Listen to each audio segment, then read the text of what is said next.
and I just work really, really intuitively and look at what's around me. What do I have to work with, and that also includes my body and my experience and my intuition. And so with that piece, breath became a way for me to create craters in plaster with which to then fill with melted water bottles, which from the and then those, I cast those molds, and from that I then embossed cotton rag paper as a sort of very intuitive mapping of the waterways from an aerial view, after also spending hours and days or weeks kind of studying them on Google Maps through, right, like drone and this and that, because that's what's accessible.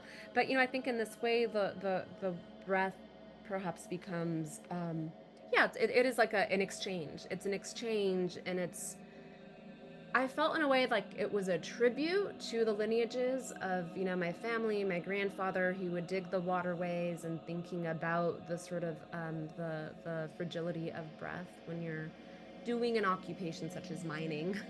Right, But, right. but also thinking about perhaps these larger kind of tectonic breaths on the Hmm. landscape through time in a very not just intergenerational human kind of way, but in a much larger way when thinking about climate and thinking about these sort of these different, yeah, markings on the land.